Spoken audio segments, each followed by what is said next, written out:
Hello everyone, आप सभी का स्वागत है मनीष एकेडमी यूट्यूब चैनल पर। आप सभी कैसे हैं? उम्मीद करते हैं आप सभी अच्छे होंगे और आप सभी की पढ़ाई काफ़ी ज़्यादा अच्छी चल रही होगी। ठीक है, तो नीचे आप सभी कमेंट भी कर सकते हैं कि आप सभी कैसे हैं और पढ़ाई कैसी चल रही है। ठीक है, चलिए आज की इस क्लास को स्टार्ट करते हैं। आप सभी को पता है कि सिंटेक्स की क्लास है वो कंटिन्यू चल रहा है। इसमें आपको रूल भी बताया जा रहा है और क्वेश्चन का प्रैक्टिस भी कराया जा रहा है। ठीक है, तो आज की इस क्लास में भी सेम वही वर्क करने वाले हैं। तो चलिए क्वेश्चन को अब देख लेते हैं। आज का सबसे पहला क्वेश्चन हो जाएगा, he is very afraid of darkness. ठीक है, इसमें हमें देखना है कि एरर क्या है। ठीक है ना, जब भी आपको क्वेश्चन समझ में नहीं आए तो आप ध्यान रखिएगा कि उसको 1 से 2 बार पढ़िएगा। ठीक है, और शांति से पढ़िएगा। ठीक है, ऐसा हड़बड़ी मत करिएगा एग्ज़ाम में। हड़बड़ी में अक्सर क्या होता है ना कि एग्ज़ाम में गलत करके आ जाते हैं, यदि आप जानते हैं फिर भी, तो ऐसा नहीं करना है। ठीक है, पढ़ लेते हैं दोबारा। He is very afraid of darkness. इसमें गलत क्या है ये देख लेते हैं। देखिए, सबसे पहले रूल को जान लीजिए। जहाँ पर भी सेंटेंस में मच आता है उसके बाद में हमेशा पास्ट पार्टिसिपल का प्रयोग होता है। किसका? पास्ट पार्टिसिपल का प्रयोग होता है। जहाँ पर भी सेंटेंस में आपका वेरी आता है उसके बाद में प्रेजेंट पार्टिसिपल का प्रयोग होता है। पास्ट पार्टिसिपल की बात करें तो वर्ब की थर्ड फॉर्म आती है और प्रेजेंट पार्टिसिपल की बात करें तो उसमें आपको आईएनजी फॉर्म देखने को मिलता है।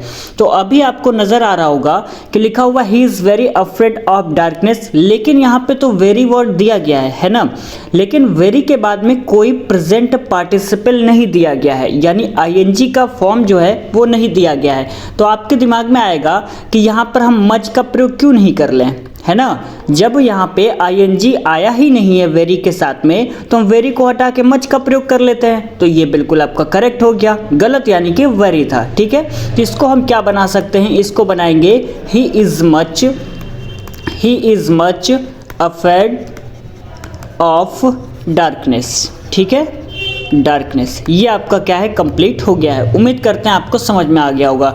जहाँ पर भी अफ्रेड वर्ड आता है तो मच अफ्रेड हो जाएगा, मच सेटिस्फाइड हो जाएगा, much interested, very interesting, very boring. यानी कि जहाँ पर भी आईएनजी आएगा वो आपका क्या है, उसके साथ में वेरी नज़र आएगा। ठीक है ना, और जहाँ पर आईएनजी नहीं आएगा वहाँ पे आपको मच देखने को मिल सकता है। जैसे आप नोट डाउन कर सकते हैं कि मच सेटिस्फाइड हो जाएगा, मच इंटरेस्टेड हो जाएगा। ठीक है, वेरी की बात करें तो वेरी बोरिंग लिख सकते हैं, वेरी इंटरेस्टिंग लिख सकते हैं। ये सारे वर्ड आप सभी याद कर सकते हैं। ठीक है, चलिए आगे बात कर लेते हैं।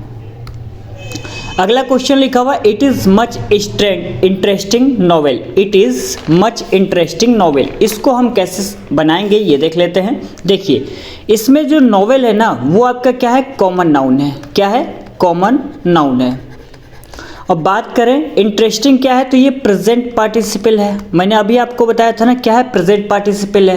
मैंने बताया था कि जहाँ पर भी प्रेजेंट पार्टिसिपल आएगा वहाँ पे क्या आईएनजी का प्रयोग होगा कि नहीं होगा, मैंने बताया था। और मच आएगा वहाँ पे आईएनजी का प्रयोग नहीं होगा। तो इसको हम सभी कैसे बनाएंगे? आपको नज़र आ रहा होगा कि सर यहाँ पे आईएनजी है तो लेकिन यहाँ पर मच का प्रयोग है, तो मच तो गलत है ना, क्योंकि वहाँ पे वेरी आएगा। क्या आएगा? वेरी। और जहाँ पर भी वेरी आएगा उसके साथ में आईएनजी आएगा। तो आपको आसानी से दिख गया है कि क्या गलत है, मच। तो इसको बनाएंगे कैसे? बनाएंगे it is very interesting novel. ठीक है, यानी एग्जाम में आपको यही लगेगा कुछ गलतियां तो है ही नहीं, ऐसे आपको नजर आएगा। लेकिन क्या है, आपको गलती निकालना पड़ेगा कि गलत इसमें दिया क्या गया है। ठीक है, जब तक आपको रूल नहीं पता होगा आप अच्छे तरीके से एरर को नहीं सर्च कर पाएंगे कि गलत क्या है। आपको यहाँ पे कुछ लग रहा है गलत है, it is much interesting novel, किसी को नहीं लग रहा होगा। लेकिन आपको रूल अच्छे से पता है कि वेरी के साथ में ही हमेशा प्रेजेंट पार्टिसिपल आता है, यानी आईएनजी आता है। तब आप कहेंगे अरे दिक्कत तो यहाँ है, चलिए इसको हम सही कर लेते हैं, है ना। चलिए आगे बात कर लेते हैं। देखिए, इसमें भी थोड़ा सा ना मिस्टेक है। इसमें क्या मिस्टेक है वो मैं आपको बता दे रहा हूँ। यदि किसी भी ने ऐसे बनाया है it is very interesting novel, सही तो है लेकिन इसमें थोड़ा सा गड़बड़ है। ध्यान रखिएगा, एग्जाम में यही सारी गलतियाँ हो जाती हैं। ठीक ना। देखिए, नाउन के साथ में यदि क्या है, एडजेक्टिव दिया गया है तो एडजेक्टिव से पहले किसका प्रयोग करेंगे? आर्टिकल का प्रयोग करेंगे। ठीक है, क्योंकि यहाँ पर नॉवेल क्या है, कॉमन नाउन है ना, तो कॉमन नाउन के पहले हम क्या आर्टिकल का प्रयोग करते हैं। नहीं समझ में आया, फिर से बताते हैं। It is much interesting novel, एक एक चीज़ को पहले समझते हैं। सबसे पहले देखिए कि आईएनजी आया है, तो आपके मन में आएगा कि मच नहीं लगेगा, क्या लगेगा, वेरी, तो हमने वेरी लगा लिया। ये क्लियर हो गया ना। तो it is very interesting novel, यहाँ तक दिक्कत कुछ भी नहीं है, बन गया। ठीक है, अब हमें देखना है कि कॉमन नाउन के पहले हमेशा किसका प्रयोग होता है, आर्टिकल का प्रयोग होता है। तो अब आर्टिकल हम लगाएंगे कहाँ, ये आपके मन में आ रहा होगा, तो उसकी भी जो दुविधा है वो दूर कर दे रहा हूँ। ठीक है, देखिए नाउन के साथ जब भी एडजेक्टिव आएगा तो उसके पहले क्या है, आर्टिकल का प्रयोग करेंगे। ठीक है, लेकिन क्या है, नाउन के साथ में एडजेक्टिव दिया गया है और एडजेक्टिव से पहले एडवर्ब दिया गया है, तो एडवर्ब के पहले हम किसका प्रयोग करते हैं, आर्टिकल का प्रयोग करते हैं। अब आपके मन में आएगा कि सर इसमें जो एडजेक्टिव और एडवर्ब कौन सा है वो बता दीजिए। तो जो इंटरेस्टिंग है ना वो आपका क्या है, एडजेक्टिव है, और वेरी क्या है, आपका एडवर्ब है। तो मैंने अभी अभी क्या बताया, नाउन के साथ में एडजेक्टिव दिया गया है और एडजेक्टिव से पहले क्या दिया गया है, एडवर्ब दिया गया है। तब हम क्या करेंगे, एडवर्ब के आगे किसका प्रयोग करेंगे, आर्टिकल का, यानी कि it is a very interesting novel, ये आपका करेक्ट हो गया। पहले आपने बनाया था it is very interesting novel, तो वो आपका गलत था। क्यों, क्योंकि कॉमन नाउन के पहले हमेशा आर्टिकल का प्रयोग करते हैं, और इसमें शर्त ये है कि इसमें एडजेक्टिव के पहले क्या है, एडवर्ब आया है, इसलिए हम एडवर्ब के पहले यहाँ पर अ का प्रयोग किया है। लेकिन एडवर्ब नहीं आता, केवल क्या है, नाउन के साथ में एडजेक्टिव दिया गया होता, तो एडजेक्टिव से पहले हम किसका प्रयोग करते, आर्टिकल का प्रयोग करते। ठीक है ना, उम्मीद करते हैं आपको इतनी सारी बातें समझ में आ गई होंगी। यदि क्वेश्चन ऐसा आपको कहीं एग्जाम में देखने को मिलता है तो गलत मत करिएगा। ठीक है, चलिए आगे बात कर लेते हैं। लिखा हुआ he could not secure passing marks. ठीक है, he could not secure passing marks. अब देखिए इसमें आपको लगेगा कुछ भी गलत नहीं है। ठीक है, तो मैं आपको बता दूं कि इसमें गलत है। देखिए पासिंग मार्क नहीं होता है, क्या होता है, पास मार्क्स होता है। क्या होता है, पास मार्क्स होता है। ठीक है ना, पासिंग मार्क्स ये आपका गलत है। इसमें गलत क्या है, पासिंग मार्क्स ये नहीं होगा, इसका सही क्या होगा, पास मार्क्स होगा। जैसे आपने सुना होगा कजिन सिस्टर, क्या लिखा होगा, मतलब क्या सुना है आपने, कजिन सिस्टर, कजिन सिस्टर या ब्रदर, है ना, आपने सुना होगा कजिन सिस्टर है मेरी या कजिन ब्रदर है, तो ये हमेशा क्या होता है, गलत होता है। इसका सही रूप क्या होता है, तो कजिन होता है। क्या होता है, कजिन होता है। आपने सुना होगा कि इंग्लिश टीचर, क्या सुना होगा, इंग्लिश टीचर, तो इंग्लिश टीचर बेटा क्या है, गलत है। आप क्या है, गलत है। इसको सही क्या होगा, तो इसका सही होगा ना द टीचर ऑफ इंग्लिश होगा। क्या होगा, द टीचर ऑफ इंग्लिश। ठीक है, यदि हम बात करें हिस्ट्री टीचर, किसकी बात करें, हिस्ट्री टीचर, तो मैं कह रहा हूं कि ये सही है। आपके मन में आएगा कि सर ये कैसे हो सकता है कि इंग्लिश टीचर गलत है और हिस्ट्री टीचर सही है। तो एक बात कहीं नोट डाउन कर लीजिएगा, बहुत ज़रूरी है। जब कोई लैंग्वेज का टीचर हम कहते हैं ना, जैसे मान लेते हैं हिंदी टीचर हो गया, उर्दू टीचर हो गया, तो ये सारे लैंग्वेज है ना। तो जब हम लैंग्वेज टीचर की बात करते हैं तो उनके साथ में हमेशा किसका प्रयोग करते हैं, द का प्रयोग करते हैं। यानी कि यहाँ पे इंग्लिश टीचर लिखा हुआ है, तो इंग्लिश बेटा क्या है, एक लैंग्वेज भी है और सब्जेक्ट भी है ना। इंग्लिश में आप बोलते हैं ना, तो इंग्लिश क्या है, एक लैंग्वेज है। और जब भी हम लैंग्वेज की बात करेंगे, यानी लैंग्वेज का कोई टीचर होगा, तो वहां पर हम द का प्रयोग करते हैं, यानी कि द टीचर ऑफ इंग्लिश, ये आपका करेक्ट रहेगा। ठीक है, अब हम बात करते हैं हिस्ट्री टीचर। क्या हिस्ट्री आपका लैंग्वेज है? आप कहेंगे सर हिस्ट्री लैंग्वेज नहीं है। हिस्ट्री में आप बात करते हैं क्या? नहीं बात करते हैं ना। अब बात करते भी कैसे होंगे, हिंदी में बात करते हैं। तो हिंदी आपका क्या है, हिंदी आपका लैंग्वेज भी है और सब्जेक्ट भी है। तो जब भी हम लैंग्वेज की बात करेंगे तो द लगाएंगे। तो हिंदी टीचर के साथ में किसका प्रयोग करेंगे, द टीचर ऑफ हिंदी, ये आपका सही है। अभी हमने क्या कहा, उर्दू टीचर, हमने क्या कहा, उर्दू टीचर, तो वहाँ पे उर्दू टीचर गलत है। यहाँ पे इसका सही रूप क्या होगा, द टीचर ऑफ उर्दू होगा। ठीक है, अभी हमने क्या लिखा यहाँ पे, हिस्ट्री टीचर, तो हिस्ट्री टीचर में द का प्रयोग नहीं करेंगे। अब ऐसा मत कहिएगा ना कि सर इंग्लिश टीचर में द टीचर ऑफ इंग्लिश बोला था, तो हिस्ट्री टीचर में भी द टीचर ऑफ हिस्ट्री करते हैं, तो बेटा ये गलत हो जाएगा। ठीक है ना, इन छोटी छोटी पॉइंट्स को जरूर ध्यान रखिएगा, वरना यहीं पर सारी गड़बड़ होती है। ठीक है, तो हिस्ट्री टीचर ऐसे ही रहेगा। हम कहते हैं ज्योग्राफी टीचर, क्या कहते हैं, ज्योग्राफी टीचर। अब आप खुद बताइए क्या इसके साथ में द का प्रयोग होगा? तो हम कहेंगे द का प्रयोग नहीं होगा। क्यों नहीं होगा? क्योंकि ज्योग्राफी जो है वो आपका क्या लैंग्वेज है क्या? कोई लैंग्वेज नहीं है, ये तो सब्जेक्ट है। तो इसमें क्या है, इसमें आपका द का प्रयोग नहीं होगा। हम कहते हैं फिजिक्स टीचर, क्या ये सही है या गलत है? तो आप कहेंगे सर सही है। हाँ बिल्कुल सही है। अब फिजिक्स कोई लैंग्वेज थोड़े है, तो फिजिक्स आपका क्या है, सही है, तो फिजिक्स टीचर हम बोल सकते हैं।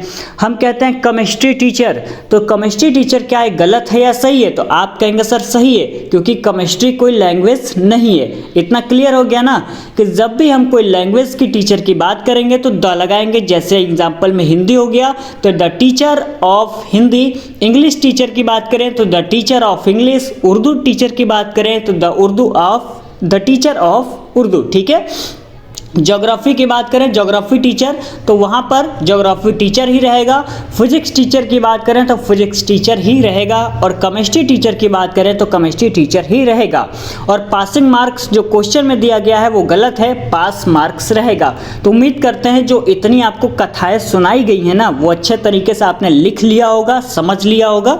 ठीक है, चलिए अब हम इसको क्या है बना लेते हैं कि इसका सही होगा क्या, है ना। तो लिखते हैं he could not secure pass marks। ठीक है, समझ में आ गया आपको। चलिए आगे बात कर लेते हैं। देखिए एक होता है ना बैड ड्रीम, क्या होता है, एक होता है बैड ड्रीम। तो बैड ड्रीम नहीं होता है, उसका जो सही रूप है वो होता है नाइटमेयर। क्या होता है, नाइटमेयर। इसको भी ध्यान रखिएगा। आगे बढ़ लेते हैं। लिखा हुआ है दिस बुक कॉम्प्रिजेस ऑफ 100 पेजेस। ठीक है, दिस बुक कॉम्प्रिजेस ऑफ 100 पेजेस। तो इसका भी रूल देख लीजिए, जहां पर भी कॉम्प्रिजेस वर्ड आता है उसके बाद में नो प्रेपोजिशन का प्रयोग होता है, ध्यान रखिएगा। और कॉन्सिस्ट के बाद में किसका प्रयोग होता है, हमेशा ऑफ का प्रयोग होता है। ठीक है, तो यहाँ पर क्या है, कॉम्प्रिसेस है, लेकिन यहाँ पे क्या है, ऑफ लगा हुआ है। तो आपको पता लग गया कि ये तो ऑलरेडी गलत है। या तो आप कॉम्प्रिसेस की जगह पे कॉन्सिस्ट का प्रयोग कर लीजिए, या तो आप ऑफ को हटा दीजिए। दोनों में से जो आपको अच्छा लगता हो वो कर लीजिएगा। ठीक है, तो मैं आपको दोनों बता दे रहा हूँ। तो यहाँ पे क्या लिखेंगे, दिस बुक कॉम्प्रिसेस 100 पेजेस। ठीक है, क्यों मैंने ऑफ को क्यों हटाया, क्योंकि कॉम्प्रिसेस के साथ में नो प्रेपोजिशन यानी कि ऑफ का प्रयोग नहीं होगा, इसलिए मैंने ऑफ को हटा दिया है। तो आपके मन में आएगा कि सर ऑफ लगता है कॉन्सिस्ट के साथ, तो हम कॉम्प्रिसेस को क्यों ना हटा दें। तो बेटा हटा लो ना, मैंने कब कहा, आप हटा लो, कोई दिक्कत नहीं है। लिख लेते हैं यहाँ पे this book consist of 100 pages. तो कोई दिक्कत है यहाँ नहीं, आपको जो सुविधा लगे उसको बना लीजिए। ठीक है, मैं ये नहीं कह रहा हूँ कि मेरी तरह बनाइए, बस रूल के अनुसार आप सही बनाइएगा, बस इतना जरूर कर लीजिएगा, वरना एग्जाम में गलत हो जाएगा, फिर रोइएगा नहीं। ठीक है ना, चलिए आगे बात कर लेते हैं। लिखा हुआ he entered into the room. ठीक है, he entered into the room, यहाँ पे गलत देख लीजिए क्या है, इंटर्ड के साथ में हम क्या इनटू का प्रयोग नहीं करेंगे। तो यानी कि इसका जो सही रूप है वो हो जाएगा ही एंटर्ड द रूम। ठीक है, ही एंटर्ड द रूम। आगे बात कर लेते हैं। लिखा हुआ he ordered for me to take a cup of tea. He ordered for me to take a cup of tea. इसमें देख लेते हैं कि क्या गलत है। ठीक है, तो इसमें जो गलत है ना, इसमें आपका जो गलत है वो आपका हो जाएगा फॉर। क्या है, फॉर, क्योंकि इसमें प्रेपोजिशन दिया गया है। क्या है, फॉर क्या है आपका, प्रेपोजिशन है। रूल याद रखिएगा, जहां पर भी आपका क्या है, ऑर्डरेड आता है, एडवाइज आता है, क्या, ऑर्डरेड, एडवाइज्ड, रिक्वेस्टेड, टोल्ड, ये सब क्या है, ये सभी आपके ट्रांजिटिव वर्ब हैं। क्या है, ट्रांजिटिव वर्ब हैं।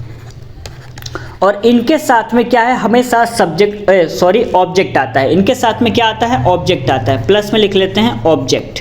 ठीक है, he ordered for me to take a cup of tea. For आपका क्या है, प्रीपोजिशन दिया गया है, ठीक है। और जहां पर भी सेंटेंस में ऑर्डर्ड आता है, एडवाइज आता है, रिक्वेस्टेड आता है, टोल्ड आता है, यानी बहुत सारे हो सकते हैं, लेकिन जो इंपॉर्टेंट है ना उसी पॉइंट को मैंने यहाँ पे नोट डाउन किया हुआ है। तो इसका मतलब ये नहीं है कि यही चारों है, ठीक है। मैंने जो इंपॉर्टेंट है उसको लिख दिया है। ऑर्डर्ड हो गया, एडवाइज्ड हो गया, रिक्वेस्टेड हो गया, टोल्ड हो गया। ये सारे कैसे हैं, ये सारे ट्रांजिटिव वर्ब हैं और इनके साथ में हमेशा क्या, ऑब्जेक्ट आता है।